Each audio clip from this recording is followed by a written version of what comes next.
안녕하세요. 매일 새로운 사연을 전하는 읽어주는 사연 라디오입니다. 구독과 좋아요, 많은 공유 부탁드립니다. 오늘의 사연 시작하겠습니다. 안녕하세요. 여름휴가 갔다 와서 남편하고 이혼하게 된 30대 여성입니다. 저도 조차고 떠난 여름휴가가 이런 결과를 불러올 거라곤 꿈에도 상상을 못했기에 황당한 마음만 드네요. 사실 여름휴가가 가장 결정적인 사건이긴 하지만 그전부터 저는 나름대로 어머님께 서운한 게 있었습니다. 어디서부터 이야기를 해야 하나 싶지만 일단 결혼할 때 저희는 양가로부터 똑같이 7천만 원씩 지원을 받았거든요. 하지만 굳이 따져보자면 결국엔 친정에서 더 보태주신 거나 다름이 없어요. 왜냐하면 어머님이 구두로 해주시겠다 한 게 워낙 많고 그럴듯해서 저희 친정에서 현금의 단을 좀 크게 해주셨으니까요. 그리고 보통 그러면 시댁에서 얼마 정도는 다시 돌려주신다 들었는데 한 푼도 돌려주시지 않대요. 게다가 예물도 실제로 받고 나니 별로 값어치 나가는 것들이 없었죠. 그리고 이건 여담이긴 한데 신혼집에 들이던 혼수중 에어컨이 있었거든요. 그런데 대뜸 어머님이 신혼집에 새 에어컨을 두면 남자가 바람이 난다면서 안 되겠다 하시대요. 그리고는 덧붙이시길 그런 이야기가 있으니 새 에어컨은 시댁에다 두고 시댁에서 쓰던 낡은 정말 10년도 더 되어 보이는 에어컨을 저희 집으로 가져가라고요. 어이가 없었죠. 참고로 혼수로 장만한 에어컨은 300만 원도 넘는 최신형이었어요. 그래서 제가 굳이 따지고 보면 친정에서 더 보태주신 거나 마찬가지라는 얘기를 하는 거고요. 참고로 시댁에서 쓰던 에어컨도 결국엔 안 가져왔고 그 이듬해 친정아버지가 한 대 새로 사주셨네요. 아무튼 얘기가 다른 데로 샜는데 제가 말하고자 하는 건 시댁에서 유별나게 저한테 뭘 해준 것 없다는 거예요. 하지만 바라시는 건 또 얼마나 많으시던지. 사실 신혼 초 저는 그래도 시부모님하고 잘 지내보고 싶은 마음에 집을 시댁에서 멀지 않은 곳에 구했었어요. 하지만 결국엔 1년도 안 살고 집주인한테 아주 사정사정해서 전세 빼서 친정 근처로 이사를 했죠. 그리고 제가 그렇게 도망치듯 이사를 했던 이유는 바로 시어머니의 끝없는 요구 때문이었습니다. 일례로 언젠가 한 번은 연락도 없이 저희 집에 오신 어머님께서 당신 친구분 이야기를 속사포처럼 하시는데 듣자 하니 그 집 며느리는 시어머니가 먼저 말을 안 해도 어머님 여기 가요 저기 가요 하면서 얼마나 싹싹하게 구는지 모른답니다. 그리고는 며칠 전에는 온천을 다녀왔는데 그렇게 좋았다면서 어머님한테 자랑을 하더라는 거예요. 그러면서 어머님 하시는 말씀이 당신은 얘기할 만한 게 없어서 벙XX 마냥 한마디 말도 못하고 듣고만 있다가 왔다면서 속상하다 서럽다 하시대요. 그 얘기를 듣고는 좀 황당했지만 제가 어머님더러 그럼 저희도 온천 한번 갔다 올까요? 했습니다. 그랬더니 어머님이 누가 꼭 온천을 가자는 거냐? 나는 그 정도 대접도 못 받고 사니 속상하단 소리지 하며 툴툴거리시는 거예요. 이건 뭐 가자는 건지 말자는 건지 도통감을 잡을 수 없었죠. 그런데 다시 어머님께서 어쨌든 그럼 온천 한번 가보던가 하시는데 어휴. 그리고 며칠 뒤 그렇게 가자고 해서 온천에 가는데 차로 한 1시간 반이나 걸렸나 싶어요. 뒷좌석에 앉으신 어머님께서 계속해서 아직 멀었냐? 너는 운전을 왜 이렇게 하냐? 속이 울렁거린다. 어찌나 잔소리를 하시는지 덕분에 졸 틈도 없긴 했습니다만 기가 있는 대로 빨리더라고요. 하지만 그게 다가 아니었어요. 온천에 도착해서 옷을 갈아입으러 갔는데 어머님이 저를 보시더니 너는 애도 안 낳은 애가 뭐 이렇게 뱃살이 처졌냐며 너 혹시 시집 오기 전에 어디서 애 낳은 거 아니냐며 그게 무슨 재밌는 농담이나 되는 것 마냥 온 동네방네 다 들으란 식으로 얘기를 하시는 거예요. 원래도 저희 어머님이 소위 말본새가 없다는 건 잘 알고 있었지만 그런 식으로 집 밖에서 당하니까 얼마나 수치스럽고 모멸감이 들던지 마음 같아선 온천이고 어머님이고 다 내팽개치고 집에 가고 싶었죠. 그리고 그런 일들은 그때뿐만이 아니었습니다. 어디를 모시고 가도 만족을 못하셨고 불만불평투성이셨어요. 그러니 저도 사람인데 어머님하고 친해지고 싶은 마음도 점점 사라지고 아예 뭘 같이 하고 싶은 마음이 안 들더라고요. 그래서 언젠가부턴 저도 나름대로 핑계도 대고 이렇게 저렇게 자리를 피했죠. 그러다 지난 7월이었습니다. 친정부모님이 저희 부부더러 같이 제주도에 가자고 하시더라고요. 제주도에 저희 외삼촌이 펜션 사업을 하고 계셨거든요. 그러니 이제 삼촌도 만나고 겸사겸사 다녀오잔 말씀이셨죠. 그리고는 비용은 부모님이 다 대줄 테니 저희는 운전하고 말동무나 되어달라 하셨어요. 그러자 남편도 좋다고 했고, 그래서 순식간에 내 식구의 여름 휴가가 잡혔습니다. 그런데 남편이 주책맞게 그 이야기를 시부모님 앞에서 꺼낸 거예요. 어머님께서 여름인데 너희는 어디 놀러 안 가냐 하시니까 장인 장모님이 제주도에 가자신다며 거기에 제 외삼촌 펜션도 있다고. 그래서 우린 입만 갖고 가 하는데. 어휴, 저 방정맞은 입을 어떻게 해야 하나 짜증도 나고 잘못한 건 없는데도 괜히 시부모님 특히나 어머님 눈치가 보이대요. 그런데 그때 어머님이 그거 참 재밌겠다며 당신과 아버님도 같이 가면 안 되겠냐 하시는 겁니다. 순간 제가 뭐라고 말을 못하겠더라고요. 가자고 하자니 이것저것 마음에 걸리는 게 너무 많았고, 그렇다고 이 자리에서 바로 안 된다고 하자니 친정 부모님에게 묻지도 않고 제 선에서 끊어낸다며 분명히 기분 나빠하실 것 같고. 그래서 제가 웃으며 저희 부모님께 한번 여쭤볼게요 했습니다. 사실 어머님하고 제가 성격이 안 맞듯이 어머님하고 저희 친정어머니가 성격이 안 맞을 건 불보듯 뻔한 일이었어요. 저희 친정어머니는 어디 놀러 가시면 재밌게 놀고 맛있는 거 먹고 그러는 걸 좋아하셔서 그때만큼은 돈을 좀 쓰시는 편이거든요. 반면에 저희 어머님은 그런 와중에도 택시비 아까우니 걷자 하시고 커피 사 먹는 거 돈 아까우니 물병 들고 다니면서 숙소에서 물 받아 다니시고. 이걸 뭐 나쁘다고 생각하진 않아요. 다들 성향이 다른 거니까요. 하지만 문제는 어머님은 당신의 생활 방식을 남들에게 강요하시기 일쑤셨고, 그런 어머님 입장에서 저희 친정어머니 스타일을 보면 분명히 뭐라고 말이 나와도 나올 게 뻔했거든요. 그래서 정말이지 생각할수록 골치가 아픈 거예요. 그리고 결국 안 되겠다 싶어서 남편더러 어머님한테 적당히 둘러대서 같이 안 가는 쪽으로 해달라니까. 남편이 툴툴거리면서 한번 처갓집에 물어봐 줄 수는 있는 거 아니냐고 그러대요. 한숨이 절로 나왔지만 친정 부모님이 거절해 주시길 바라며 여쭤볼 수밖에 없었죠. 그런데 이게 웬걸. 친정 부모님도 사람이야 많으면 많을수록 즐거운 거 아니겠냐 하시며 같이 가자고 하셨습니다. 그리고 이 일로 결국 양가가 돌이킬 수 없는 강을 건너게 되었어요. 어떻게 된 일이냐 하면 일단 일정은 3박 4일이었습니다. 그리고 친정 부모님은 이미 제주도에서 어디서 무얼 먹을지 대부분 다 결정을 해둔 상황이셨죠. 그런데 저희 어머님께서 혼자 어찌나 분주하셨는지 몰라요. 쌀과 김치부터 시작해서 정말 웬만한 농수산물은 다 가지고 갈 기세로 짐을 싸시는 눈치셨거든요. 그래서 제가 가면 전부 다 사 먹을 거고 이런 거 해 드실 시간이 없다고 챙기지 마시라 했는데도 어머님은 그래도 가져가면 다 요긴하게 쓸 때가 있다면서 당신이 알아서 할 테니 저더러 신경 쓰지 말라시대요. 그리고 저도 솔직히 여행을 가기도 전에 이런 걸로 어머님과 진을 빼게 되니 짜증부터 나는 게, 그래서 그냥 알아서 하신다니 알아서 하시겠지 하고 관심을 꺼버렸어요. 다만 남편에게는 확실히 얘기해 두었습니다. 혹시나 해서 하는 말이지만 여행 가서 나더러 밥을 하라던가 그런 거 바라시지 않게 하라고요. 나는 쉬러 가는 거니까 손에 물 한 방울 묻히고 싶지 않다 했죠. 그런데 아니나 다를까? 여행 첫날이었습니다. 숙소에 도착하니 2시쯤이라서 얼른 짐만 내려놓고 늦은 점심을 먹으러 나가자는 소리가 나왔어요.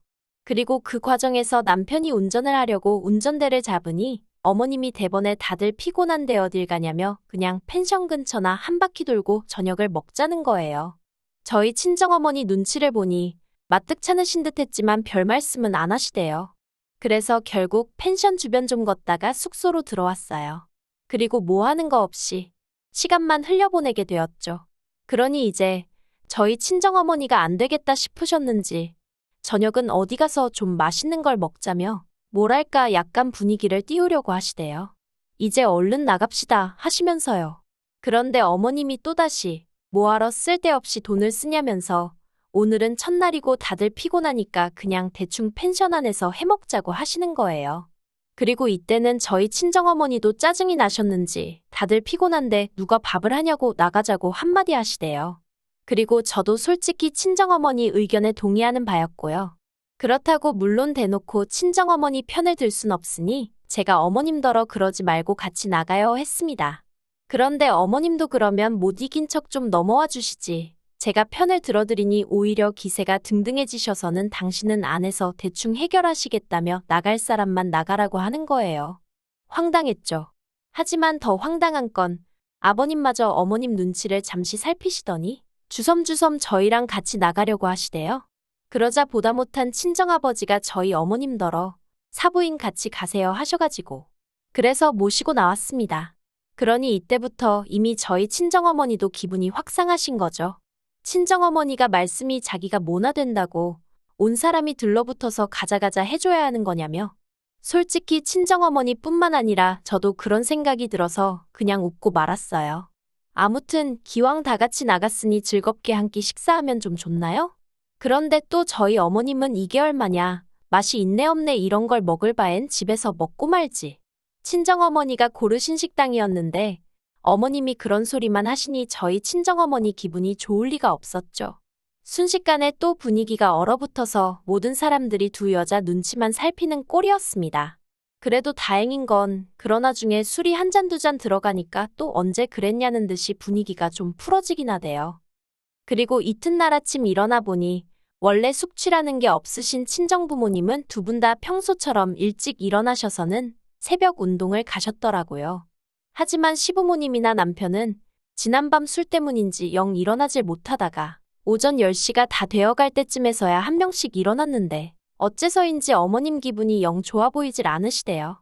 그래서 전 간밤에 숙취가 아직 남아있어서 그러신가 했어요. 그런데 이유가 그게 아니었습니다.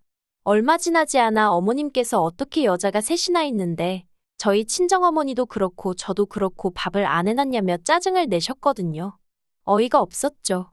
여행지에서 밥을 안 해놨다고 화를 내신다는 것도 어이가 없고 100번 양보해서 저야 며느리라 그런 생각을 하셨다 쳐요. 그런데 저희 친정어머니가 일찍 일어나신 거랑 밥이랑 무슨 상관이냐 이거죠. 그래서 제가 저나 친정어머니는 원래 여행지에서 밥 안 해먹는다고 그러니 앞으로는 어머님이 드시고 싶으신 거면 어머님이 하시라고 했어요. 사실 평소라면 이렇게 말을 못했겠지만 이날만큼은 친정부모님도 옆에 계신데 내가 못할 말이 뭐가 있어 싶었거든요. 그리고 무엇보다 어머님이 친정어머니를 들먹이시니 도저히 가만히 참고만 있을 수가 없더라고요. 그래서 결국 한마디 쏘아붙이고 만 거예요. 정말이지 어머님은 저희 친정부모님이 얼떨결에 당신 휴가비도 내드리는 상황에서 밥까지 차려줘야 한다고 생각을 하신 건지 생각할수록 솔직히 괘씸한 마음까지 들더라니까요. 아무튼 저는 어머님한테 화를 내면서 동시에 남편한테도 당신은 자식이 돼서는 부모님 밥도 안 챙기고 뭐하냐고 막 화를 냈네요.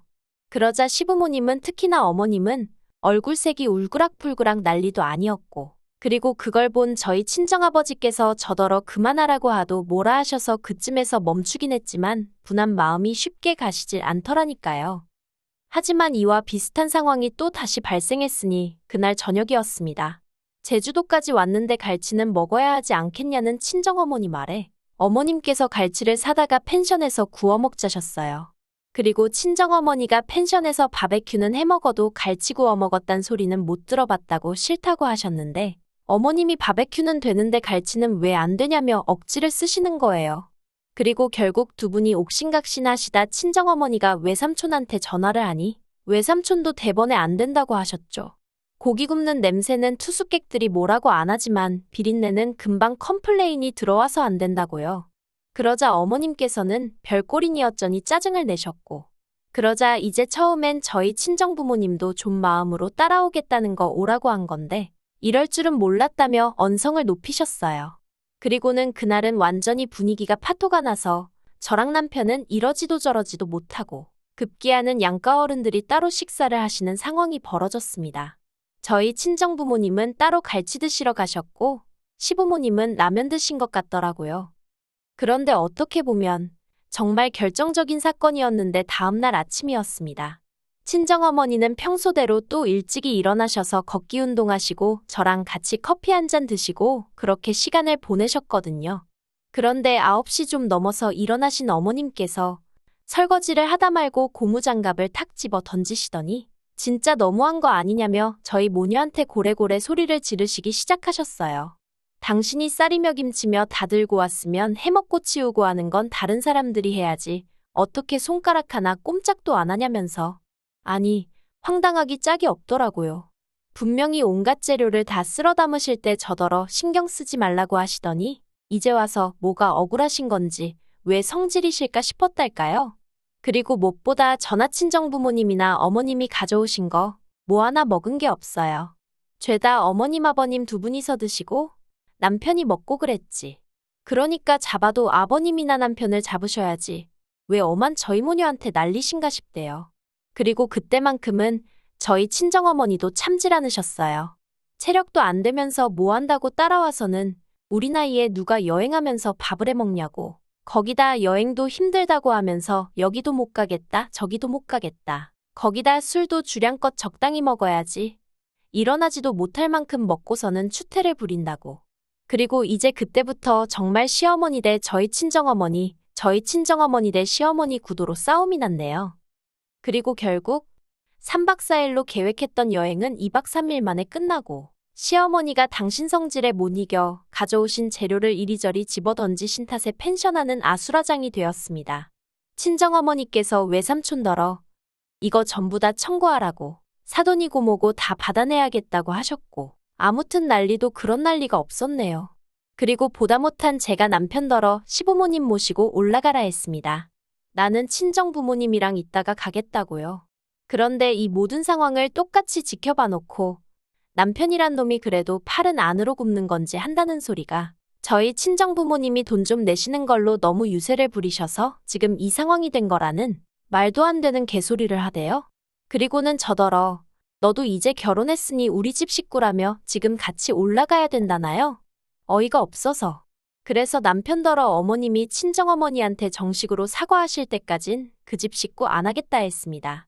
그랬더니 그 말을 꼬투리 삼아 남편이 저더러 며느리 자리가 하고 싶을 땐하고 하기 싫으면 안 하는 자린 줄 아냐고. 저더러 개념이 없다대요. 그리고는 나이로 봐도 어머님이 저희 친정어머니보다 많으니 저희 어머니가 무조건 사과를 해야 한다면서 자기도 그때까진 저희 집 사위 안 하겠답니다. 기도 안 차더라고요. 그래서 그래. 우리 엄마가 숙이고 들어갈 일은 절대 없으니 꿈깨라 했어요. 그리고는 이럴 거면 그냥 이혼하자고 반은 진심으로 반은 아낌으로 내질러버렸죠. 그랬더니 남편도 좀 벙찐 표정을 잠깐 짓더니 그래 이혼해야 하는데 네 그렇게 이혼하기로 했습니다. 좀 황당하죠? 저도 지금도 생각하면 허무하다고 해야 하나 그냥 웃음밖에 안 나와요. 그래도 한편으론 애가 없어서 다행이다 싶고 아무튼 이런 결정을 내리게 된 걸 후회하지는 않습니다. 경제적인 걸 떠나서 문화적 수준이나 정서가 맞지 않는 사람과 평생을 사는 건 평생 지지리 궁상으로 사는 지름길이라는 걸 이번에 뼈저리게 알게 되었으니까요. 긴 이야기 들어주셔서 감사합니다. 오늘의 사연은 여기까지입니다. 구독과 좋아요, 알람 설정해주시면 앞으로 더 좋은 사연으로 찾아오겠습니다. 감사합니다.